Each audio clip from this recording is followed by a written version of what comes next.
I'm back, good old Brick Road. Let's play some more of the second quest of Super Castlevania IV at super speed. This is the forest level filled with zombies and spiders and more of those hideously awful bats. You'll notice I didn't pick up that axe. That's because an axe is one of the sub-weapons you can get, and I really do prefer the boomerang. In fact, that item I just picked up, the Roman numeral 3, is probably the most important power-up you can get in the game. Typically Simon can only throw one weapon at a time, so I can only have one boomerang on the screen. I have to wait for it to go away before I can throw another one. If you pick up a Roman numeral 2, I can throw 2, and then later on you can pick up a 3, so I can have 3 boomerangs on the screen at once. Here's why that's important. The boomerang goes all the way to the end of the screen and turns around and comes back. So if I throw 3, I get 3 hits when the boomerangs go out, and 3 more when they come back. That's why it's the most powerful weapon in the game, the best boss killer. So, going on into the swamp section here, I want to stay out of the purple, strange-looking water, obviously, because you'll start to sink, and if you fall off the bottom of the screen, you die, and that's awful. These ravens that I'm killing with boomerangs, I typically like to save my... oh, crap. There we go. I typically like to save my sub-weapons, if at all possible, and use the whip to fight. Probably more than I should. But those ravens are they're such a pain that I make an exception to the rule.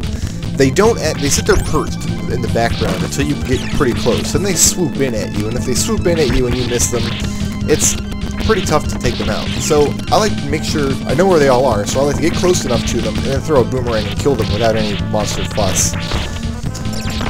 Breaking walls in Castlevania, you'll find random bits of food and things, which is, helpful for me, but, eating a pot roast that you find on the side of a mountain, I'm not sure where Simon's priorities are as far as hygiene is concerned.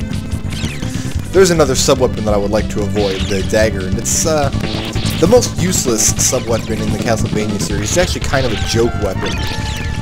There's one useful feature of it, and it doesn't come to pass in Castlevania IV, but in later games in the series.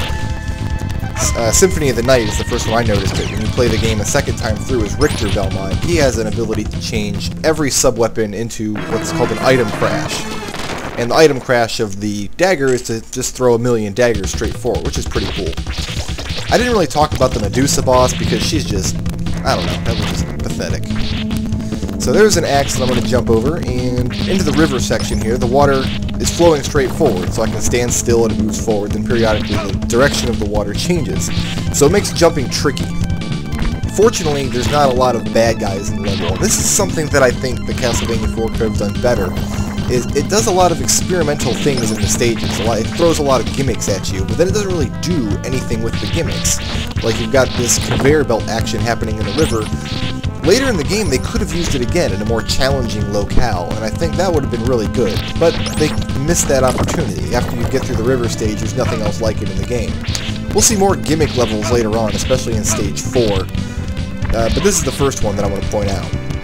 And like I said, there's no boss to the end of Stage 2, and we're coming up on the end as soon as I get down here and whip through that guy, and that's it. So, see you back here for Stage 3 of Super Speed, Super Castlevania IV.